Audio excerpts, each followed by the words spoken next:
Hello, good evening. Welcome to another episode of a halftime cuppa podcast. I was meant to be joined by Conor Martin, but he has other things going on. So I'm joined with Charlie Pumphrey to discuss Ireland's controversial loss to France in the 2010 World Cup playoffs. Good evening. I think we've dated this podcast now from when we recorded it, but yeah, good to be with you. So it'll be an interesting conversation now that we're now missing the one Irishman in the group. Yep. So it'll be interesting to get his thoughts. I think the plan is to have his thoughts interlude somewhere. We'll have a real nice segue into his thoughts, Yeah. Yes. That would be great. or more comedically, we may just pop it in somewhere, just halfway through someone's sentence. Yeah. One way or the other. But yeah, good to be with you, I say. Right. So, where were you when this match took place? I was watching it. Oh god, would have been a spry teenager back then. So it would have been, yeah. I remember watching the game and being like, obviously, I knew enough about football, knew what was going on, knew what was happening. It was an important game. I hadn't watched the first game when I think Nicholas Anelka scored, I think, in Dublin. I think that was the situation they were in. Where it was 0-0. Really tight. I knew it was a tight game. It came down to that, and it was a bit scrappy towards the end. And obviously, I know the incident. We'll probably go into it in more depth. Happened, and William Gallas scored. It was certainly interesting. I'd like to get your thoughts on it because it was I think the fact we've picked up on it now, there's a reason, isn't there, for us to pick up on it now. Um, when I saw the incident, I was actually shocked to see what happened because Thierry Henry, he's such a decorated player, Mm. and for him to do that, I felt, oh my days, this guy's just ruined everything. He, he was Especially for actually, you as well, given your background with his specific clubs. I'm guessing is yes, a yeah. It's definitely an interesting occasion. I can imagine as well for Arsenal fans to have to. I mean, at 2009, he would have moved on to Barcelona by this point, so he would. I guess the love for Thierry Henry might have been at his lowest ebb since he obviously broke onto the scene at Arsenal. But yeah, it's an yeah, interesting one. Obviously, we both. I know usually, or old school, halftime cuppa podcast, we would have two sides to this specific argument. I think we both probably agreed it was definitely a definitely not a yellow card, definitely a handball. yes, Just to, we're both in agreement there. Just making sure you're not yeah, going to wheel out a comment that it wasn't, and we're going to have a whole VAR-esque podcast, which would be not great. Wouldn't be a great radio topic to be talking about a specific incident, or not in its if it happened or not. no, But yeah, so I mean, yeah, you're talking there about Thierry Henry. I'll let you carry on. I've jumped in there, jumped on your head. Now, when he did that, I I was just I really was in dismay, absolute dismay.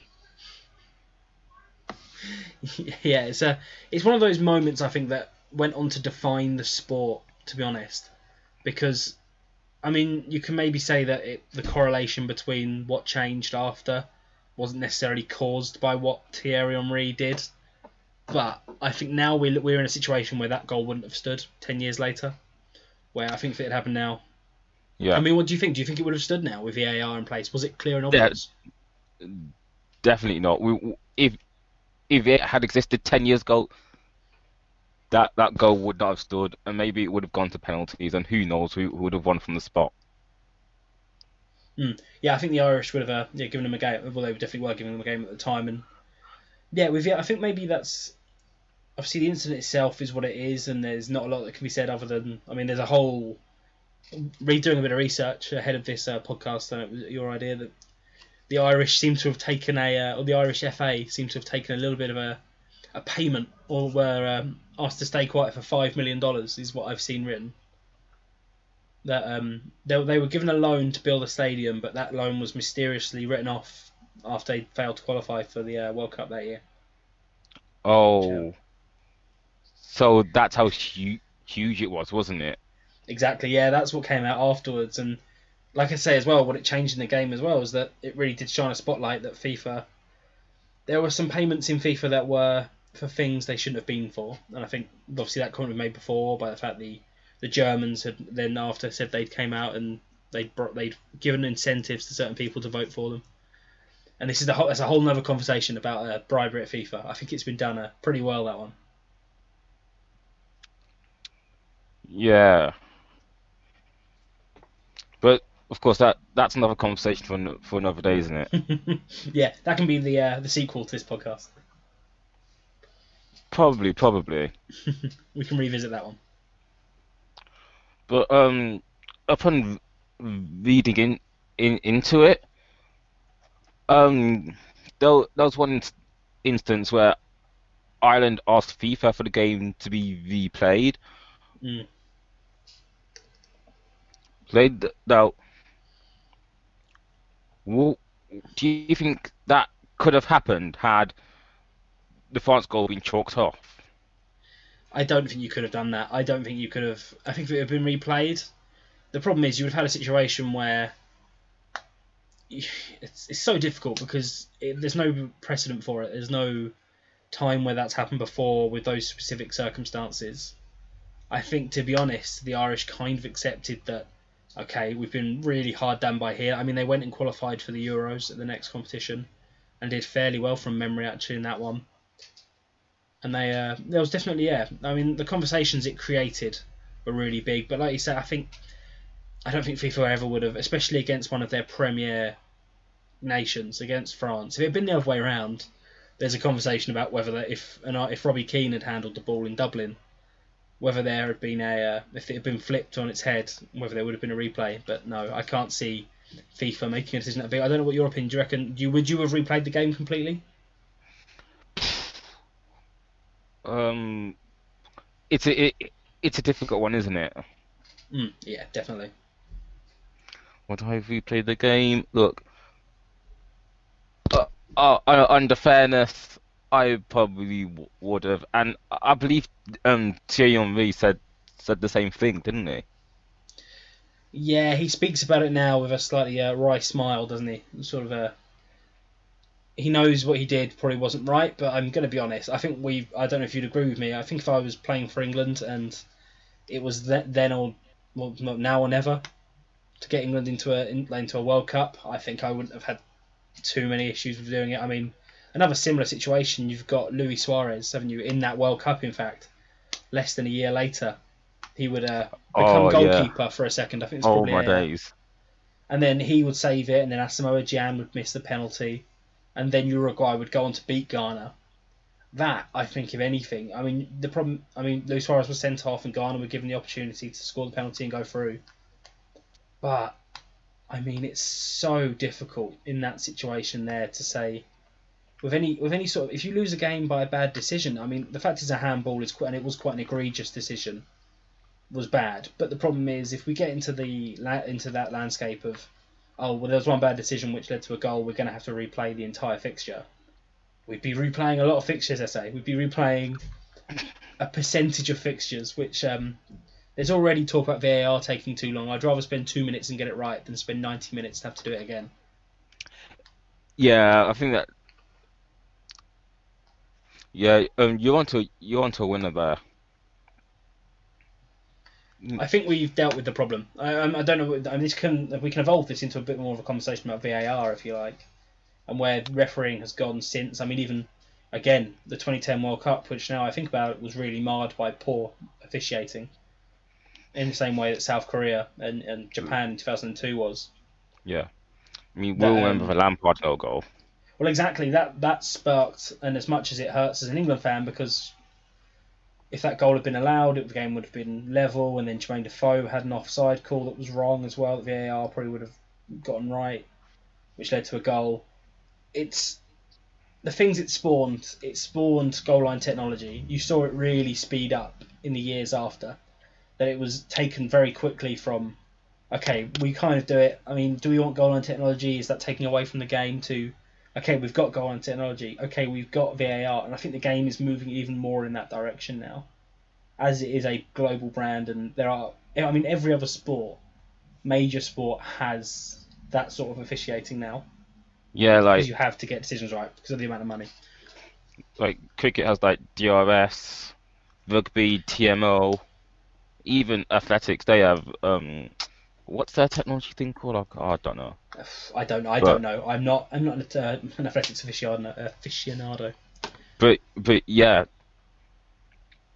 I think it's important that football takes the right step in making decisions as such, because we Mm. don't want to see that happen in future, and it's not being checked at all.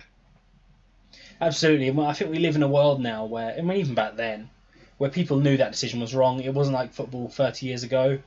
I mean, the whole conversation about the influence that the social media and the internet has on football. People know now if a decision was right or wrong. I mean, offsides, okay. We've seen recently, I'm sure you've seen the images going around of Roberto Firmino's armpit being offside and uh, David McGoldrick being offside by the lever on the end of his boot. It's we live in a world now where if a decision is wrong, people will know it was wrong, and especially, I mean, you'll see on the image behind the podcast that Thierry Henry used his hand, and I think the fact that he owns up to that, and we live in a world where you can't escape that spotlight. And Yeah. yeah, Um, whether you think that has an effect actually on refereeing, whether that has an effect on how people choose to officiate the game. Sticking with Henry, I do recall Gary Lineker taking the mick at the Euros.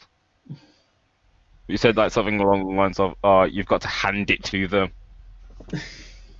Yeah, it's one of those situations that I mean, Thierry Henry is talked about in the top five, maybe top three Premier League players of all time, and that his career, I mean, it hasn't really been summarised by that. But when you look back on his career now, you see the player that won Champions Leagues. He won the Premier League. Obviously, he was part of that invincible side, and Yeah, will be remembered for his quality. But it does mar a little bit. It does mar his reputation in the game. How he will be remembered. The people in 30 years' time that will know a little bit about it will go, "Oh, Thierry Henry. Oh yeah, when he handballed it against Ireland, will be it's like the Maradona moment yeah, that yeah, we still talk Maradona's yeah." about.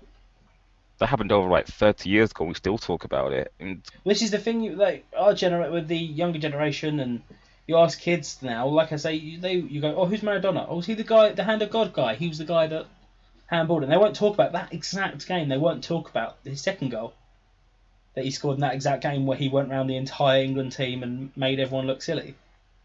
that that was a special goal. Oh, yeah, I mean still gets talked about as being one of the best goals of all time, and rightly so. And people will remember the controversy almost more than they'll remember the talent. I think is the takeaway with this. Even though Thierry Henry wasn't really that kind of player, and I think it's if it had been Barcelona in a Champions League final, he probably would have done the same because when you're at the top level, you want to win, and you want to win by any means necessary. And if it means Yeah, bending the rules, if it means, I mean, he did it. I'm sure he did it. Didn't even think about it. But if he'd have thought about it, he'd have gone, "I'm going to do it. We'll either get called up and I'll get booked and it'll be a free kick and no one will remember it. As they've been exactly. so many other times. Or we score and we go through." I mean, one of the downsides, or arguably upside or downside about sport Mm. is about taking one for the team. Yeah, yeah. Going back to Luis Suarez, yeah, that's yeah, exactly. And for your country, you do that. I think it's even more so than club level. You throw yourself on it, don't you? You throw yourself on the tracks and say, "Look, this is what it is. What it is." Yeah, but you'll see a lot less of that with more technology coming into the game now. Yeah, the more we can cut it out, definitely. But I mean, you see it though now, don't you? You see it with the whole conversation that Jurgen Klopp sort of spawned last season, where he spoke about the um, strategic fouling, let's call it, Yes, where he said Manchester City were the kings of it, and that ability to bend the rules and okay, you may take a yellow card, but you're just going to take a yellow card. And the problem is, if you're going to try and cut that out of the game, and they shouldn't, because the way to do it is so draconian, is you're going to have to send players off halfway up the pitch, and it would just make no sense, especially the way the game's going. You just couldn't. There will always be ways to bend the rules. Goalkeepers will always take 30 seconds to a minute when their team's one up in the 90th minute. I mean, ball boys. I mean, you saw at Yeovil a few weeks ago that the ball boys got sent off because they were returning the ball too slowly.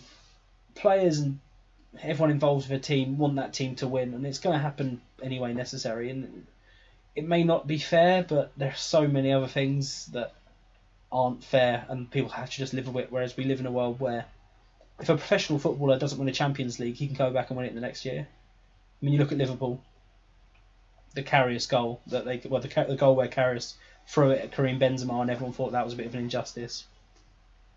They came back the next year and won it. I mean, you look at Ireland; they didn't qualify for the World Cup. They came back; they got into the Euros 2 years later. Yeah.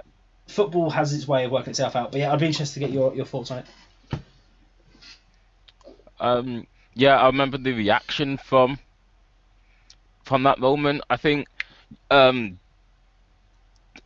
Do you remember those Henry Hoovers that we used to see at school? Yes, yeah. Yeah, I heard that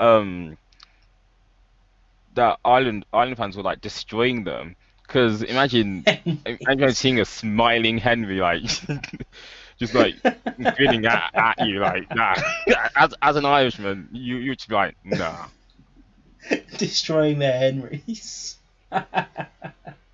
Yeah, that's great. I can definitely picture that one.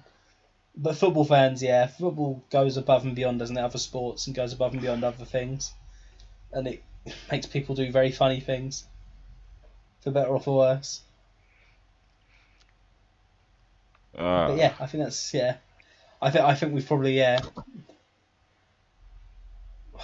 that's yeah destroying Henry Hoovers. But yeah, I think that's probably a good place. I think now if we're gonna lost the mic there. I'm back. It's a good place there to segue into Conor's thoughts. I think that's going to be inserted in post. So if we're not reacting with him, it's not because we don't care what he's saying. It's because it was inserted in post. It's going to be a bit difficult to react in the future. So 10 years on from Henry's handball that knocked out Ireland out of the World Cup, basically stopped us from qualifying. It's still a bit of scar. To be honest, Ireland, they should have beaten France on the day. I know it was 1-0 in Dublin to France, 1-0 on the night. But if you look back at the highlights, Ireland dominated France. Robbie Keane scored the goal for us for the handball. So Ireland really, they ruined their chances there. But going back to the handball now, if that was the other way around and Robbie Keane or Damien Duff had handled it in the build-up to a goal, then I think FIFA would have looked into calls for replays and all that a bit more, because with no disrespect to Ireland, I mean, being an Ireland fan myself, FIFA would have loved to see France go into the World Cup rather than Ireland. This is a big footballing nation, and FIFA would have seen Ireland as sort of not minnows, but they would have treated France with a lot more respect. And like they had the likes of Anelka, Henry playing, which are bit more glamorous than the likes of Damien Duff, Stephen Ireland, and Shay Given. So I think Ireland were hard done by this because FIFA just really laughed in our faces, really. And but moving on as well, like referees, they've got video refs, they've got goal line technology, and it helps out the officials a lot more. So thankfully FIFA and the footballing world has learnt from incidents like the Henry handball. I mean 10 years ago I was sitting at home almost in tears. Actually I was in tears, and I remember saying to my dad, Dad, this ain't fair, but what can you do? I mean, Ireland haven't qualified for a World Cup since 2002, and it would have been a great boost for the Irish national sides for them to be at an actual World Cup again. I know we've qualified for Euros, and hopefully we'll qualify for the Euros tonight against Denmark, but the handball, looking back, was dealt poorly with FIFA. It was just sort of laughed off. They should have had the replay, just because it was just blatant cheating, and like I said, the referee and linesman should have spotted it, but what can you do? You live and you learn, and FIFA finally have come into the 21st century when it comes on to technology and that. So football learned a harsh lesson that night, and I mean Ireland more so than France, but thankfully you got to just live on that. You got to just think of what could have been. I mean France that World Cup, when you think about it, they had the shocking World Cup. They went out in the group stages. I think South Africa, the host, knocked them out, and you just can't help but think the likes of the Irish side who were so passionate about playing for their country, they would have put in a bit of a more of a hearty effort in the group stages, and they probably would have had a better World Cup than France did. Because that France team, they threw out the toys out of the pram as soon as they landed in South Africa. So I'd say the likes of Shay Given, Robbie Keane, when they were seeing that actually by the French players, they were fairly cheesed off, putting it politely. So it's been a learning curve, but thankfully today's football, we've got technology to help, and it's taken football into a better place. So what can we take away from this, and what do we see for the future? I think I've said there, and I've probably gone into more detail than people probably want. I think we see more regulation, and we see more. It will be automated more and more. I think we'll see timekeeping be taken away from the hands of the referee. I don't see any reason why that's not in the hands of someone in the crowd, or even at this point a computer, because I'm sure there is an algorithm that could work out how long, thing. Or even stopping the clock. Yeah, that's actually what happened. It happens in rugby, which is what I like, because you don't want to see like matches ending like 6-7 minute stoppages just because someone's checking the VAR. Like I wouldn't like to see that. Yeah, I mean, I'd rather the decision be right and spend 5 minutes. And the problem is, with this conversation that VAR takes too long, I think any team that would be on the wrong end of a refereeing decision would rather it take longer. Yeah. But a team who concedes a 90th minute goal that was offside, like Tottenham versus Manchester City last year in the quarterfinals of the Champions League. Raheem Sterling thought he'd scored a late winner, and in years gone by, that was given by the referee at the time. Man City would have got through and Tottenham would have gone out because of that decision, but VAR turned around and went, actually, it was wrong, he was offside, or handball, I can't remember the exact circumstances of it, although VAR would also have ruled out Llorente's goal. Would have turned around, and the right decision ultimately at the time was given. And I think we'll only see that go further. I don't think people's outrage will only last for a few years. Once it becomes the norm, I mean, people were raging at the idea of goal line technology, and you don't hear a bad word about it now. Yeah. So I can't see it going the other way. Would you like to see a like a decision system like in cricket, where teams have like a number of challenges they can make? I'm in two minds about the challenge system, like you have in tennis and like you have in American football, a sport I'm a little bit better acquainted with than cricket or tennis.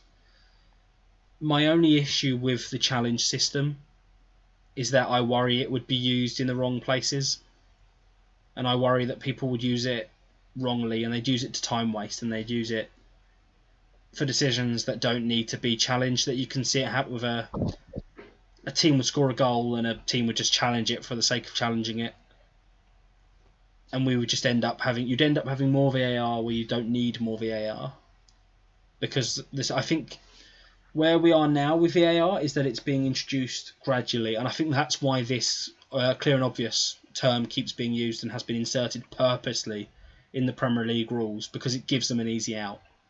If they review a decision and they don't give something, they can hide behind, well, it wasn't clear and obvious, and if it's the other way, they can say it was clear and obvious, because it's subjective. I don't see... Yeah, I don't know what your opinions are on the challenge system potentially is what it would probably end up looking like, or whether that should be introduced. I think you mentioned that the challenge system may be used wrongly. How about if a team had say let's say one or two challenges they can use over the course of a game. Yeah. Well, do you think that would help or hinder? I think you'd have to limit it regardless. But I worry even limited, they would still be used wrongly. That managers would use them for strategic decisions. I mean, if you're a manager that's if you're a manager that's looking at getting the sack, you're going to use those reviews where you shouldn't use them. If what if a team uses a review, and then later in the game they have another decision. I mean, loads of games where multiple decisions need to be made by VAR. If they don't have that review later on, you'd have that conversation of, well, why don't we just have as many reviews as we want? And I think that would become a revolving door, that you'd be like, okay, we need more reviews, but then you'd be like, well, they're time wasting. You'd be like, well, we need less reviews, and then you'd need more decision would need to be made, and you'd be like, well, we need more reviews, and it would just be, I think that's just a loop, a catch-22 situation where, for some it'd be like Goldilocks. It's for some people there'd be too many, for some people there wouldn't be enough. And with football, you're never going to please everyone. You're never going to get consensus. I mean, look at VAR. Some people think it's their best friend. Some people think it's their worst enemy. I think the truth is that it will balance itself out in the long term. I mean, you concede as many goals that are offside as I imagine. I mean, there's some statistical anomalies, but you concede as many as you score. I would say it probably averages out as. So I think I would lean against challenges, but I could definitely see them being implemented at some point, or even being tested.